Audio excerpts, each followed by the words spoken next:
Hi, I'm Mara Webster with In Creative Company, and I'm thrilled today to welcome the wonderful Raymond Lee, who is currently starring in the NBC show Quantum Leap. And I wanted to start by talking a little bit about some of the things that are really useful for you to know going into a role and going into a show like this, and some of the things where you've kind of intentionally held back a little bit on that. One of the main plot points with Ben as a character is that he didn't tell anyone why he was stepping into the mechanism. And I love the fact that I've heard you say that for you, you actually didn't want to know the answer at the beginning. You were like, let's wait for it to reveal itself to him as a character again when he regains his memory for me to know. And even when you look at each of the episodes in terms of time and space that he's jumping into, sometimes it's an area where he would realistically know a little bit about that, and sometimes it's things that he would know absolutely nothing about. And so how have you kind of calibrated going into this show and going into all of these episodes and really figuring out what's the useful information for me to research and find out and understand? And where does it actually help me to play this character by intentionally not doing research or not asking certain questions of the writers?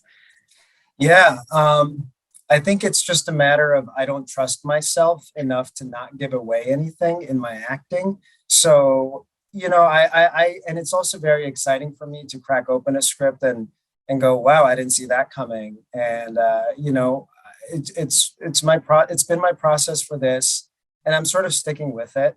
But if there are anything just overarching in terms of a character arc or where I might end up, I ask the showrunners. I say, hey, what should I be prepared for?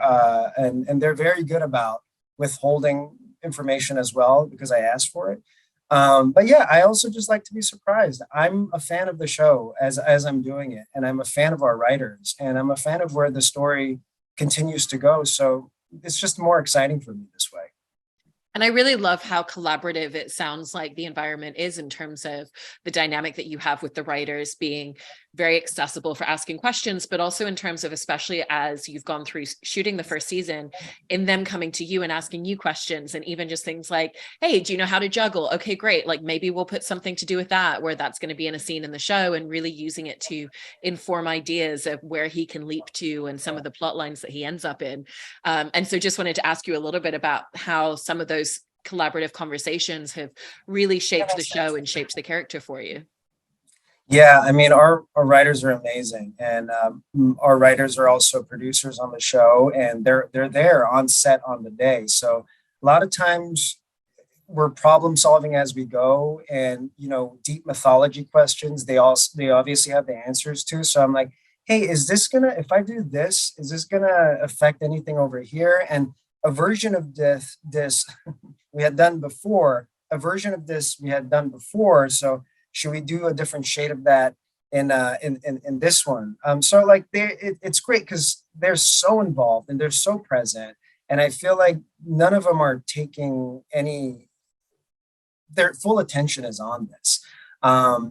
So yeah, they do ask me questions about what my strengths are, and they definitely try to lean into them. But as far as I know, they're just sort of doing their thing and just hoping too that like, okay, maybe he might be into this. And I also know if they ask me a certain pointed question about something, I'm like, oh, there might be something coming like 4 episodes down the line. Yeah. And in terms of a lot of the aspects of what it's asking of you as a performer and a lot of the dynamics that you have to figure out, it's really got a lot of very unique spaces. And one of them is even just the dynamic on screen between Ben and Addison and what you and Caitlin Bassett have created, because it's that thing of, when does he look at her? When does he respond to her? How is he interacting between the conversations that he's having with Addison at the same time that he's having conversations with people in the space that he's leapt to in front of him? And how is he trying to get the information that he needs, listen to what she's telling him without making it obvious to the other people? The first episode, everyone was just like, he's just talking to himself and he's crazy. Yeah. And then he's kind of, it's finessed itself within him as a character the more he goes through that. And so especially at the beginning, how did you and Caitlin really figure out what that needed to look like and how those interactions were going to take place? Yeah, and those were so fun to create, and it still continues to be fun because, like you said, we finessed it and we've just gotten better at it, both as actors and as characters. But in the beginning, it's also new, and yeah, of course he's going to be talking out into the void because in his mind and what he sees is an actual person standing there. But yeah, like that is it's a lot of the fun of the show, right? I mean, and it allows for writers to also just make Ben look a little silly at times, which I love. I love to lean into those moments, and it's really interesting to also explore the growth because it is difficult to, especially in a situation where you have to be in a relationship with the hologram, a hologram you can't touch. And for me as a person, like touch is such a big love language, right? And it's if you're stripping somebody of that, and also you're falling in love with the idea of having been in love with somebody, which is just a whole nother concept. So we and Caitlin is we're always in conversation to how we can build this relationship throughout an 18 episode arc and have it go somewhere. And I think in the second season too, we're going to really explore that even further because we have to lean into the developing of the story. Yes, it is a new leap each time, but some things still remain, and we have to feel the echoes of what had happened. And so we are charting that even closer than we had before, and it's something that we've always had an eye on. And with everything that you're saying there, it brings up such an interesting facet as well, which is you're playing a character who doesn't remember things, and he's kind of gradually remembering certain details and reconnecting to himself. But there's this idea of what do you know and what do you feel on a molecular level? When Addison first shows up, there's an immediate ease and comfort that exists there, even though he doesn't know, okay, this was my fiance, we were going to get married, we have this entire history together. And so how do you go into playing a character and finding the scope of what it feels like for him to be remembering emotions and remembering feelings, but not explicitly experiencing the memories? You know what it is? Like I'm not like so woo to the point of where like I like past lives and things like that. But I'm still aware of those things. Like I know that there's some sort of entanglement in time and space and the presence, right? And so the closest thing that I've been able to for it to help me was whenever you run into somebody, so when you meet someone new and you're like, hey, I feel like I've known you. Like, I don't know, but like in a past life or in another dimension, like I feel like we've met before because this is way too easy. You know what I mean? And that's what I've been working with in terms of how Ben remembers Addison, because impossible to remember as a person, but I'm like, I just feel like I've known you because this rapport is too easy. And then the rest is filling in gaps. And then trust is a big thing we explore. It's a big theme we explore all throughout the season. Sometimes we have entire episodes dedicated to trust. And so I'm supposed to just trust you in knowing that I've been in a relationship with you and but okay, but it also makes sense because I do feel like this is too easy and I would be attracted to someone like you, all these things. So it's that's what I've been working with, and just in terms of character, like I feel like I've known you. You also have the dynamic of there's an entire team behind the scenes that Ben isn't present with, who are all giving him information and communicating to him through Addison. And so knowing that that was the case, but that you would need those relationships to feel important, but without getting the opportunity to be in scenes with those casts throughout the season, how important was that very first moment where you have that scene in the pilot episode where you're there being able to interact and really just in a fleeting moment giving the audience, here's the history, here's the dynamic, here's exactly why they're all pulling for this person and why he's so important to them and why they're important to him and he trusts them even though he can't remember it? Yeah, it's very tricky because that is the only time we see the entire group together in the opening scene of the pilot. And we just kind of have to nail it, right? We just have to imbue that moment with all the history, all the relationships, all the specific nuances and the dynamic, and who plays Papa Bear, who is, and so, um, you know, fortunately, before we shot the pilot, we had a whole nother pilot experience in Vancouver when we shot the pilot that then got retooled to be episode 6.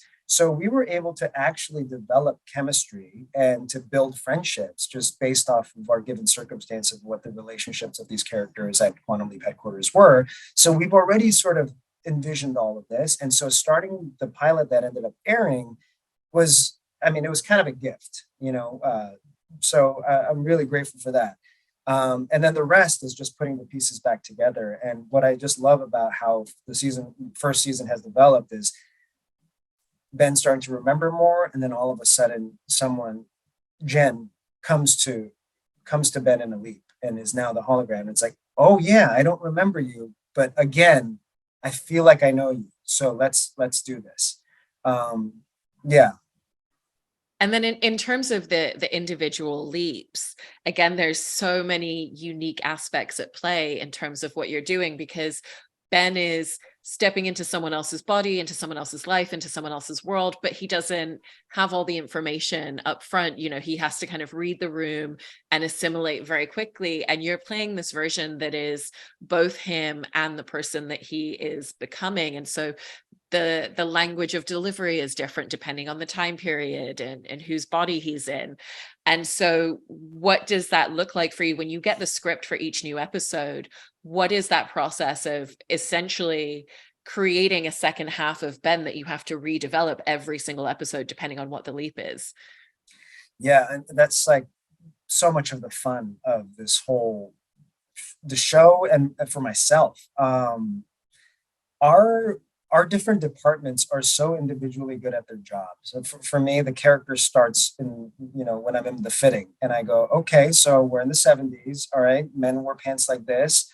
Oh, and then they wore these platforms. Oh, it makes you walk like this. Okay. So that's when it all starts to begin. And then I start getting I start downloading information on who this person is. And then you go, okay, so this person was a bodyguard. Okay. So a bodyguard must have this something to them. And then you show up on the day and you see the production design and you're like, okay, I don't have to use my imagination. Like I am in the 70s. And then you see the background, you see all the actors with their hair done, and you see the kind of inflection that they're speaking with. And I'm like, okay, now I'm in a period piece. So as I'm sort of like almost like just a bender of situations, right? I'm a chameleon into this situation. So how do I just seamlessly try to fit into this world without standing out too much? And so much of that work is done already by all of our incredible art departments that for me as a performer, all that's left for me to do is just kind of go. And then whatever ends up coming out of my mouth ends up coming out of my mouth the way it does. And the performance is informed by how tall my heels are, or how I'm standing, what these shoulder pads make me do. And so it's really cool. And I'm a person who likes to work outside in too. I like to observe my character and how he looks, and it's really fun to piece all that together. I mean, and you have those external elements, and then going back to what you were talking about before in terms of the physicality often being a very important part. Again, that's a fascinating aspect to look at. What is the physicality with Ben inside of someone else's body around a bunch of other characters, because again, he's trying to assimilate that you're not going to immediately be like, oh, that's their partner, so I'm going to walk over and be very close and very intimate and very touchy-feely. But you also, he's aware that he doesn't want to give himself away. So there's this kind of like middle ground of what that looks like. And so how do you find the physicality of what those interactions look like with characters that are completely new to him, but not to the body that he's assimilated into? Yeah, and the word choice of assimilation is perfect, because not to get too in the weeds with it, but Ben, being an only child to a single mother, already a survival situation, right? It's like already reading the room, and everything could be a potential threat, right? Being an immigrant, it's all about reading the room and assimilating and kind of forming yourself into a mold that's already there. So I think in a lot of ways, even though Addison was supposed to be the leaper, Ben sort of is the perfect leaper because of his just awareness of situations, right? And his ability to assimilate and adjust. And he's almost been preparing his whole life for something like this. And so and Ben's story is not too far off from my story as well. So I bring a lot of myself in that. Again, not to get too into the weeds, but some of the work that I do in therapy is just like letting go of like fixing things and taking care of other people. And, maybe you don't have to read the room too much because you're not 8 years old anymore. No one's going to harm you. So it's interesting because all of these different ideas and it's at play, and the dichotomy of it is always working together. But yeah, whatever Ben ends up becoming, it sort of happens very organically throughout the process. It's not very intentional. And that idea of how much of himself Ben gives over to other people, like you're saying, it's this really beautiful quality in him as a character to watch. And he steps into these situations where he's with people who are complete strangers to himself, and he's always willing to put himself on the line for other people. And so how do you kind of like find that dynamic of what that altruism looks like? And because it doesn't always play out the same with every person. There's always something that he finds in them in terms of what really motivates him beyond the fact that he needs to complete a certain mission to go on to the next leap. Because if it was just the logistical element, it wouldn't feel as engaging. It's the fact that he finds these emotional connections with everybody. Yeah, I mean, I feel like if Ben did have a superpower, it would be that. It is just ultimate empathy to the point of insanity, right? It's like constantly over and over, the definition of being insane is like doing the same thing over and over and not growing from it. And there is an aspect to Ben that you can't even explain, right? And in that way, he's so much of a better person than I am personally. And I learned so much from him on how to put others before yourself, and to the point of constantly risking your life over and over and over. But that's also what makes Ben the ideal person to be doing these leaps as well. And yeah, there is a vocation. There is something else there that is pulling him to do this. And I, as just a person reading a script about a guy, I'm like, wow, that is the proper choice to make in this situation. And honestly, it bleeds over into my life as well, and small things, holding doors open for people, or just if I see someone in a wheelchair, I think differently about the situation. And that is also the beautiful things about Quantum Leap too, is just every episode allows you to just allows you to open your eyes to a different world. And our Let Them Play episode, that opened my eyes to a whole other world, the trans community. Like I to leap into the shoes of a father of a trans daughter. These are situations you don't necessarily think about. You read about them, but you don't have to actively put yourself in this situation. And I feel fortunate enough. I feel very fortunate to be, as my job, to be put in these situations to be forced to grow, in the best way. Yeah, I enjoy the whole process of that. I love that. And for you as well, in terms of every single episode, you're working with completely new cast every single time, because every leap is a new world, is a new set of characters, and therefore a whole new set of actors that you're working with each time.